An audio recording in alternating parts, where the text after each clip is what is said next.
Hey guys, welcome back. It's your favorite Gimp with a Limp, and I am back with something I am very, very excited to show you guys. It's something I wanted to get to the table a little while back, but was unable to, and that is Fallout Wasteland Warfare. This is a miniatures game set, obviously, in the Fallout universe, which has been around for a long time since I was a kid. I grew up playing Fallout 1 and 2 and love the Fallout games now. 76, we're not gonna harp on that one too hard just yet, but we'll get into it. But like I said, this is a miniatures game set in that universe, and it's a skirmish-based miniatures game. Okay, so it's the one where you'll build out your squad and you'll fight the enemy squad, and it's got range rulers, which we'll get into all those here in a little bit, that give you your range for your attacks and your movement and the usual stuff. You got cover and terrain and buildings and all the stuff that you would expect to find in a miniatures-based game. The thing is, what you usually don't find in games like this is solitaire play, and they actually built that into this game, like really built it in. There's cards and everything. We'll be touching all that and showing you guys how that works here in just a little bit. But I have always wanted to have a miniatures type game that I could play solitaire. And I'm not talking about, like, okay, you guys know I love that Ameritrash crap, the Kickstarter stuff that you'll get, like the zombie games and the dungeon crawls and all this other stuff, like Jagged Alliance. I covered that one here recently. I love crap like that. Love Jagged Alliance too. You guys check that out. Watch the video. But those all have like specific movement. The ones that have solitaire based play, there's hexes or there's squares, grids, areas, whatever it is. You don't have like that range ruler type miniatures play, the skirmish play that you'll have between individual squads like these in solitaire. Now, I've seen some solitaire components online and some things that you could print off to try to see if you could get it to work. And I wholly applaud the people who created that system in hopes of bringing more solitaire play to people who like it with their games. But I really like seeing it built into the game, where there's an actual solitaire component. There's actual components to go with it, like the cards and a dice system and everything to help randomize it. But there's an AI system built behind it so the enemy should act rather intelligently for whatever they're trying to do. And they did that. I didn't mention the company. Modifius, that makes this, went above and beyond and did that. Now, I actually believe they had this on Kickstarter before they went full retail, but it is a huge full retail product now. You can buy the base set that has the basic guys that you're going to be seeing me use here. I do have another handful of models that I've gotten. I like the fact that you can expand it, but it does come with enough in the base set to give you enough to play with. But for those who get more into it, kind of like X-Wing, which you guys know I love X-Wing, you can invest into it as much or as little as you want to. The terrain that you guys are actually seeing, it does come with paper play mats. This is actually a neoprene mat. That's the same thing that comes in the base game itself, but it's neoprene. And I really like that. It's a lot less likely to tear because it's very thin. That comes with the base game. And this set came with, this is the Red Rocket Scenic set that I'm talking about here. This thing, it comes with this cardboard cutout of the Red Rocket gas station. And it's got the little red rocket made out of resin, a couple of gas tanks, and some other little cardboard components that you guys see up and around.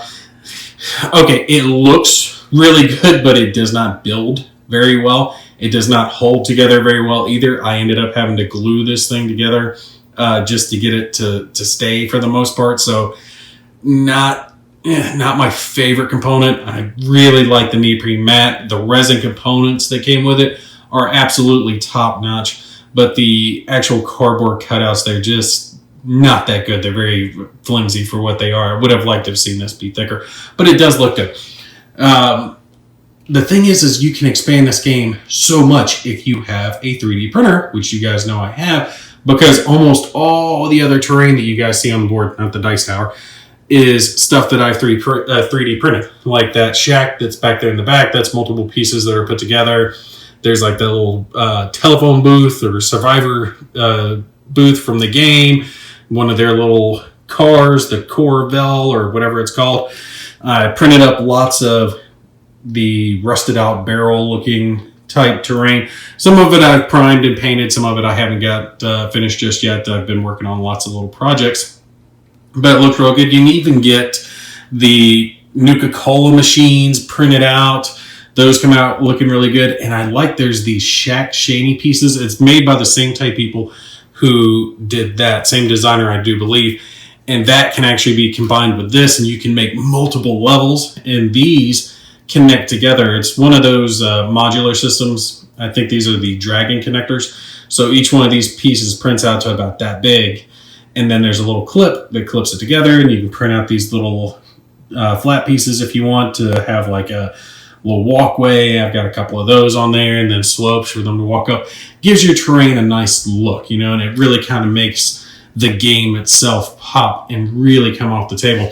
I also got this little turret that you can, you know, make in the game. I 3D printed that one, just add into it. It's not in this game. I've got it set out just as decoration, basically. But there are rules in the rulebook for that thing, so that's friggin' excellent that they have that type of stuff in there as well. And, all right, so this is another one of the models, and this is another model. And you really can't tell just by looking at them, but this one came with the base game, and I made this one. So you can see this is actually, when you get up closer, you can definitely tell.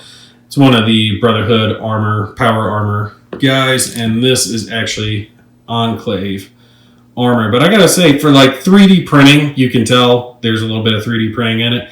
But I gotta say, it came out pretty good. It's not that easy to tell them apart, so I can make some of my own miniatures to go with the game. All right, so what I've done here is I've set up one of the scenarios. I like this scenario. It has Dog Meat, which has always been one of my favorite characters. He's right down there in the center. He starts in the center of the map, and there's a handful of super mutants that their mission is they've kind of captured Dog Meat, and there's little tokens spread around the board at a black distance. All the range rulers are color-coded. This one's the black one, which is very, very long. And they need to get out either to the tokens and pass a skill check, which, again, we'll touch on that, what a skill check is here soon. Pass a skill check for each one of those tokens within the game's time limit, which is 4 rounds for this game. And they win or eliminate the survivors. For mine, I have the Sole Survivor check, and this is one of the things that kind of bothered me about the game a little bit. The miniatures that came with the base box itself just were not that good. The primer that I used, it's the same primer I've used on other miniatures. It just did not stick very well. They didn't paint that well. That's why you see it just not the best paint job. It's almost like a glossy thing going on with them. It was just hard to get the paint to really stick. I was having to do a lot of different coats, and it was a big mess. That kind of bothered me a little bit. I'm not sure what plastic they used with this, and it seems to be just the base kit that has that problem. It's not the extra kits that you can get, the extra boxes with little squads or, you know, whatever you want to get. So anyway, there's, you know, the Survivor chick. What is she called? Soul Survivor. All right, so we've got Soul Survivor, and then we've got a couple of settlers as well that are helping her out, and they have, what do they have? They have hunting rifles, both of these guys. There's another one over there. I started them spread out across the board. They could start anywhere along this bottom edge, and their goal is to get up and either defeat the super mutants, or, you know, they're trying to free Dog Meat. If they can free Dog Meat gets to join their side and help them fight off the super mutants. Now, all of that is based off of, you know, these cards over here, and these show you their stats. It does operate off the special system. If you have played Fallout games, you know what I'm talking about. Strength, perception, endurance, charisma, intelligence, agility, and luck. And those affect doing your skill checks. And everything in this game is a skill check. So whether it's throwing a grenade, shooting a gun, performing a close action assault, close attack, picking locks, or doing the search actions that you could have to do in any number of missions. All of that is based off of your special stats. So I like the fact that they have that in there. It's a skirmish game. It's a miniature skirmish game. So there's a lot to this game. Like, to me, I think X-Wing is an easy game to understand, but I've been playing it for years. So all the little nuances, I know them. I'm used to it. But this game kind of reminds me of that in the fact that there is a lot of little nuance that I'm sure anyone who's played this game a lot is going to know right off the top of their head. But I noticed for me, like I was reading the rule book and I had to go over a couple of spots, like doing the armor and the little bonus armor checks and doing specific types of skill checks and preparing reactions. There's a lot of little nuance to this game that I think can help bring it out. But we're going to see how well it does solo, because that's where this is going to come into play, to see if this is a miniatures game that plays well solo and gives you that real combative feel. So like I said, these are their stats. Top left of the card, that is their movement, which is color-coded. You have regular movement, which is yellow, the charge movement, which is the red, and down at the bottom right, like I said, was her armor stats. And we'll touch on that. If I'm not showing you how armor works and you don't already understand, you'll just be lost, because it's a little funky, but it's an intuitive system. So like I said, a couple extra settlers are with her, and dog meat can be gotten as an addition if we liberate him. So they have little cards, little item cards, that signify whatever weapons they're using, and they operate off the color-coded dice and range as well. So you see for this, the 10mm pistol, the first bar shows the blue, which is the range of the pistol, and the second bar is the long range. The pistol does not have a long range. Below that, it shows the dice that it gets to roll, bonus dice on top of the skill dice. And now that I'm talking about the skill dice, I should mention, the skill dice is a white D20. It doesn't have 1 through 20 on it. It has 1 through 10, and then a bunch of symbols that can do multiple different things, which we will touch on. But the rest of the dice all do different things, whether they help your attacks or do more damage, whether they're the black, the yellow, the green. The red die is your armor die. Like I said, we'll touch on that here in a bit. So the 10mm pistol can only fire at the short range, which is blue. So you can see that's the length that she can fire at with her pistol. But you see the hunting rifle has the ability to fire at blue, or it could fire at black for a long range attack. And you see the dice that you roll with it do change. Now the symbol that's below there, that is the damage that the weapon is going to do. Okay, so 2 physical damage would be done by this weapon. And there are different types of damage. You can get radiation damage, you can get electrical damage, and you have those stats listed on your cards as well. See down at the bottom right, it shows physical, electrical, or the radiation on your armor. So I like how they did that. The different types of damage that you can get in game, in the actual video game, you can get here, and it's affected in different ways. The little symbols off here to the right, these are critical attacks. We'll touch on those later, but basically you build up critical points that you can use to get a extra strong attack through. Dog meat, of course, has his bite, dogs only, and it's a knife symbol because it can only be used if they're in base-to-base contact, and there's extra little bonuses that can be applied just depending on what you roll on the attack. Show you the super mutants real quick. There are a couple of just basic super mutants that have a bunch of different stats. You see their armor's not exactly that great. I know there's a lot of symbols on there. I'm not going to explain every single one of them right now because we're not going to need all of them. The basic gist you got to understand is, like you see on perception next to it, it has rifles and pistols, stuff like that. That shows you you're going to use your perception stat when making a ranged attack with a rifle or a pistol. Or your strength stat with that knife symbol next to it, you'll use strength. So strength is better, obviously, for the super mutants. So you'll use that stat when you're doing a close range attack. So the 2 super mutants, they're each going to have a bolt action pipe rifle, and you see they've got either green or blue range, 2 damage, and then they've got potential crits that can happen as well. And the board is also something they carry, and 2 damage, so pretty decent. Then they also have the Brute, and this guy does not have any ranged weapons. He does have a little bit better armor, but he's got much higher strength. He wants to get in there close and bash their heads in with a sledgehammer. I almost said super, but there are super sledgehammers in the game. See, just basic sledgehammer, a couple of damage, a couple of yellow die for bonuses, and potential criticals for him as well. Okay, something I was just thinking about when I was talking about these ranges down here. Do keep in mind that it is not blue or black range.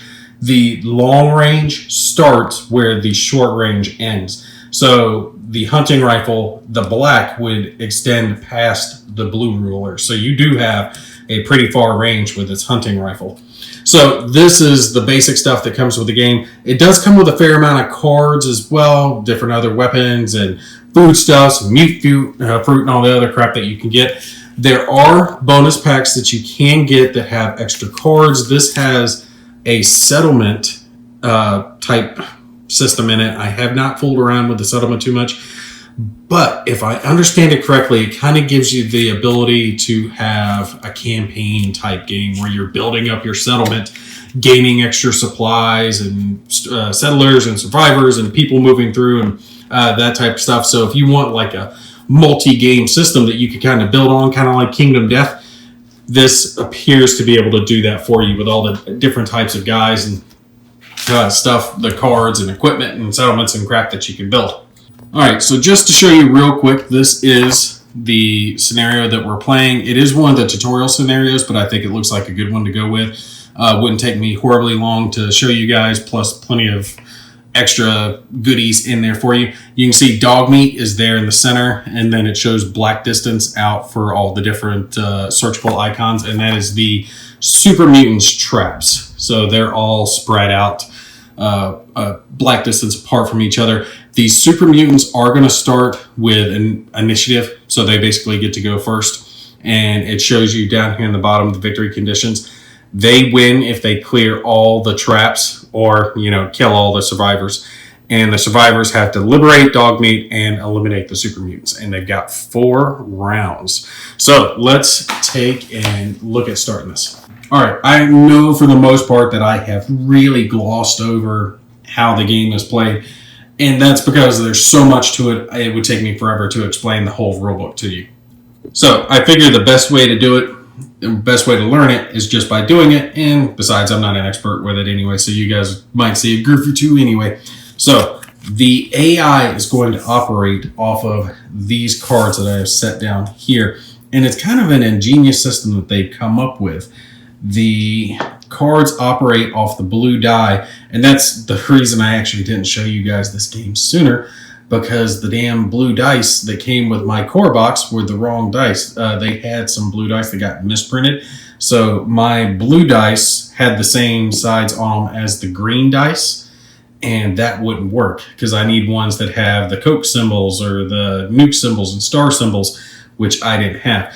They were good enough to go ahead and send it to me as soon as I contacted them, let them know what my problem was. They asked for my address and sent the dice right to me. So props to them. I understand things do happen. Oh, I was wondering what happened to that little piece. We'll just throw it down. Just a little decorative piece that I've got laid around. Some of the little cardboard pieces that came with that. Okay, so like I said, the AI is going to operate off of these cards, and you're going to have your AI numbered. That's why I've got the little numbers on their bases so I can keep track of which one's which for the most part. And what you'll do is you'll roll your blue die. So, hey, we rolled. Let's go with an easier symbol. Let's say we got the Coke symbol. All right, so we look at the Coke bottle, and we see right here is where the Coke bottle is, and then we check the AI's health level. So the symbol up here tells you what the gauge is. For the super mutant faction, it is their health. So if they have 5+, they're going to operate in this column. If they have 3 to 4, this column, 1 to 2, this column. You see that some of these are light colored and some are dark. Light means careful. The dark means reckless. They're going to be more, out there with reckless abandon on what they're doing. And there are these cards to go with it. So let's say we got the Coke bottle and full health, so no damage yet. He's going to be O, which is objective. So we look at the objective, and that's going to depend on whatever their objective is. Perform the relevant response that matches the objective, but with X as the only subject target. So if the objective of the scenario is to attack or defend or go to or use something, that's what they're going to do. We know that the objective here is a move, would be a move for them because they need to get to these tokens to do something. So we would perform a move action for those guys. And since this is light colored, it would be a careful move action. So we can see here's their other thing. For careful, must move at least half a move and as far along as possible, balance that with location that gives most safety. So if it was reckless, he would just go as far as he could trying to get to whichever objective, okay? But if it's careful, he might try to come around this way, go less distance, but try to keep himself in cover between him and any enemy forces that could potentially shoot at him. When it comes to the basic actions of the game, I mean, they're really not all that different from what you would expect from any skirmish-based type game. Move, charge, close combat, shoot, throw. Expertise could be, some special type of gear or block picking or whatever it is. Prepare is something we'll get into here in a little bit that has to do with action points and everything, stuff that's kind of specific to Fallout.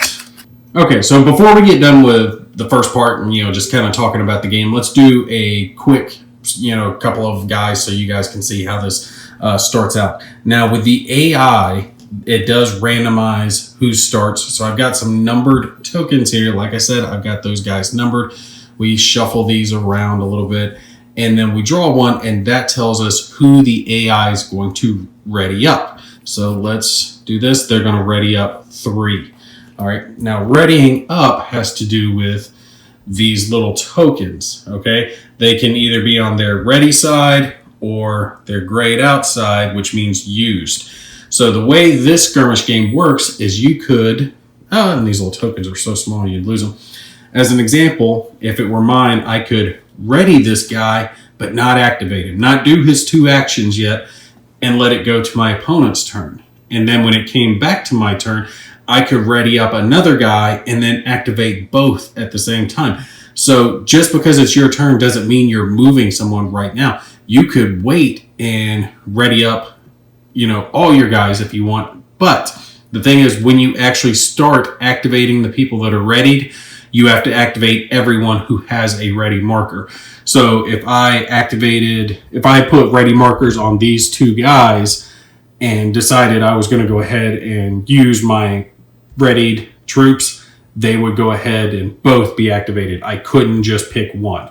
All right, so we know the AI is going to activate 3, so we'll put a little ready marker on him, and I'm going to actually go ahead and just flip this over to used because I know they're going to use them right off the bat here. Now, this terrain, there are lots of different rules for terrain as far as it's concerned. I'm making the judgment call that they can see over it, so they can fire across, back and forth, that it doesn't block line of sight, just because they do kind of stand over top of it. And this is not tall enough to give a height bonus, because to do a height bonus, you have to be at least orange above, and this terrain is not up to the orange height. So you can see across. The super mutants can see out. Others can see in. It's just to symbolize, slatted, wall type terrain that isn't really fully there. They can kind of crawl across it. That Fallout type terrain, but you can see across it to shoot. That was a judgment call I made before the game. Make sure if you're playing by yourself or with opponents that you make those judgment calls before the game starts. Don't wait until after the game starts to make the judgment call. So 3 has been activated. He's readied up. We're going to take and roll. He is a super mutant, So he's going to be operating off of this card. He's at full health, so he'll be on the 4 to 6 column. And one thing I forgot to mention is you see how on the far right there's the knife symbol and the like target looking symbol. The reason that's there is look at the top line, for example, where you've got the Coke bottles.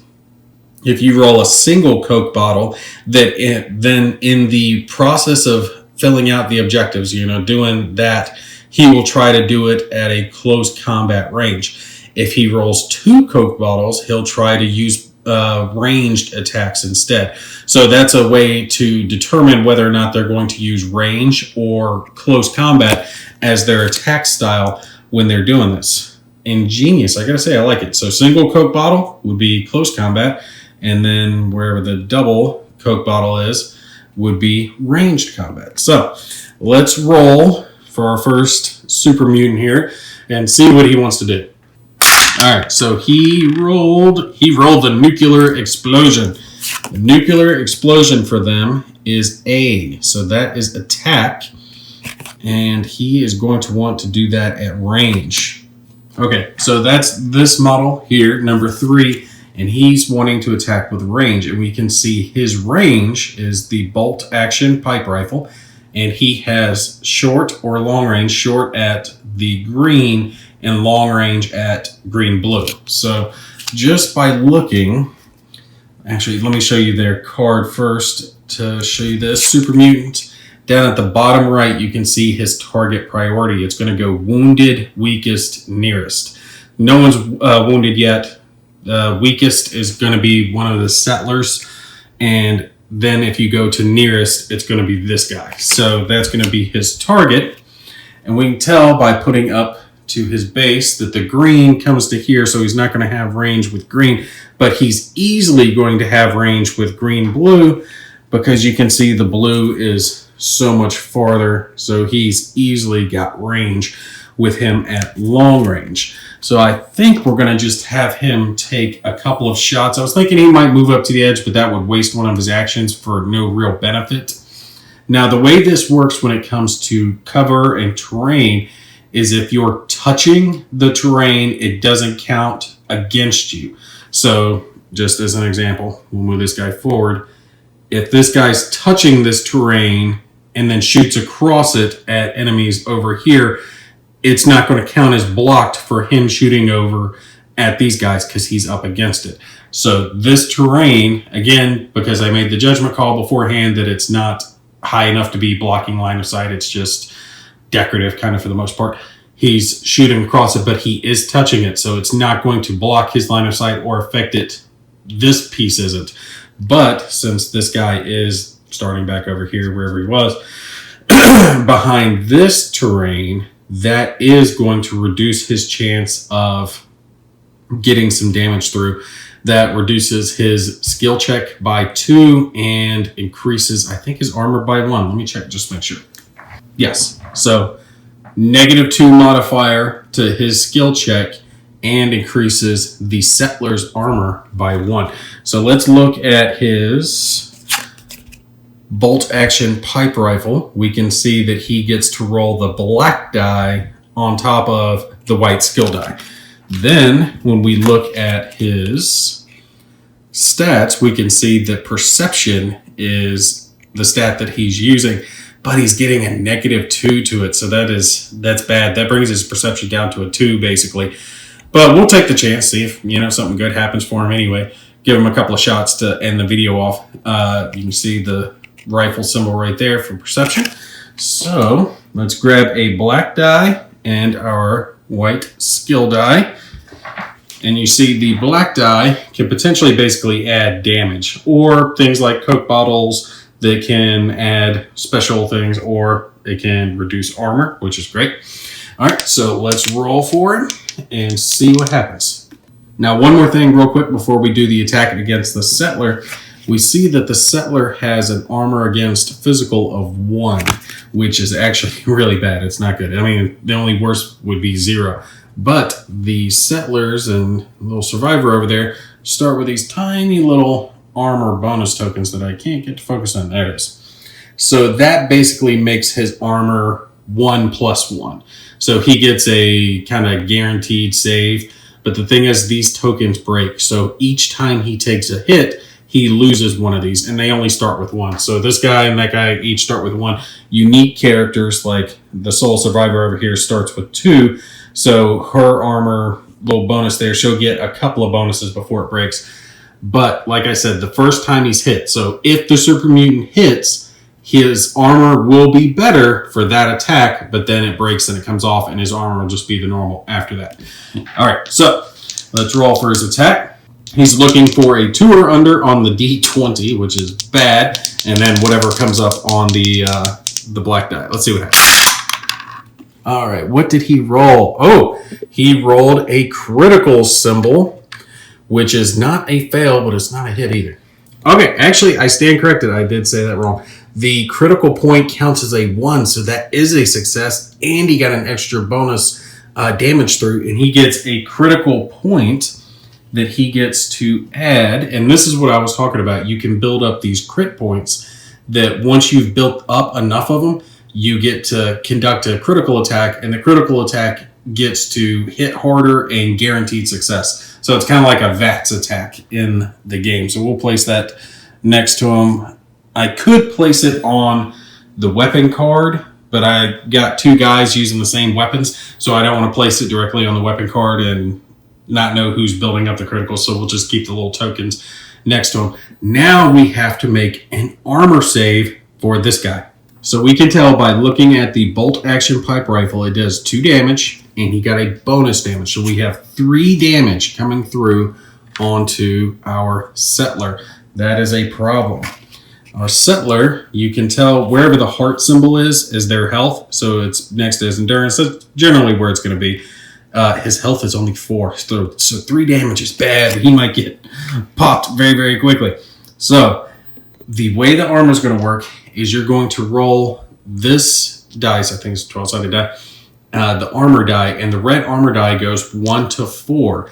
With his armor being a 1, all right, ignore the token for just a moment. When you roll the armor die, you're trying to get it equal to or under your armor value. And if it is, you block that amount of damage. All right, so just as an example, ignore this. Just as an example, let's say your armor is 3. In that case, if you rolled a 2 on the armor die, it would be a success, but you would only block 2 damage. Okay? It doesn't mean that every attack gets 3 blocked on it. Okay? So for this guy being a 1, he has to roll a 1 on the defense die, on the armor die, to block 1 damage. The thing is, he has this token, so this is a guaranteed 1 block, period. That's called strong armor. So this basically just gets negated by the strong armor, and we're hoping to block at least 1 more with the armor die. So let's see what happens here. And we got a 3. That's higher than his armor value, so it does not block it, unfortunately. So let's grab a couple of damage tokens and we'll place next to this guy, and that signifies that he has taken 2 points of damage. If you were, for example, to take radiation damage when you already have damage tokens, you just flip them over to the radiation side. Isn't that cool? All right, so there's that, and now he loses his armor bonus because he has taken a hit. Now, since the super mutant has 2 actions, he gets to fire again, because you only determine their stance, what they're doing for the AI, once. All right, so you'll determine their goal 1 time, but you'll reassess what they're doing each time. The situation hasn't changed. This guy isn't dead, but now he is the stronger target anyway because he's wounded, so he would go for him. He's still aggressive. He's still shooting. So we roll the skill die and the black die again. See what he's going to get. Hopefully it's not going to be another critical. What a way to start it. And he got, oh my God. Wow, dude. You got to be kidding me. Look at this. Look at this. What are the freaking odds? And the black die, thankfully, came down as a -1. So that actually reduces the number on the skill die. So if you're trying to get equal to or under, so that's actually a good thing. Help you out. So he got another critical point. Good God, the super mutants are coming out swinging. And how many does he need? Okay, he needs 3 for his bolt action pipe rifle.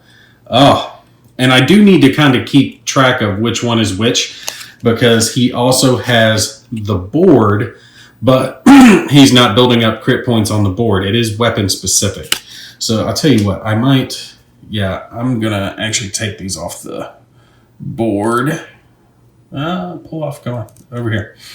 And I will put these, since he's number 3, I'll put them to the right side, and I'll put number 2s to the left side. And that'll help me tell the difference on which one's building up, so we know we're building up on the pipe rifle. All right, let's make our armor roll to see if we save it, and we have to save it. Otherwise, he has killed one of my settlers in the first turn with the first blast, and this usually just, oh, wait. That's right, his armor is increased by 1 because he's firing across the thing. I forgot about that in the previous roll, but it was a 3 anyway, so he would have failed. So let's roll. His armor is a 2 now because of firing across the terrain. Come on, give me a 2 and let's block all of this. He got a 3. No, I rolled 3 twice on this thing. Oh, and look at all these 1s and 2s.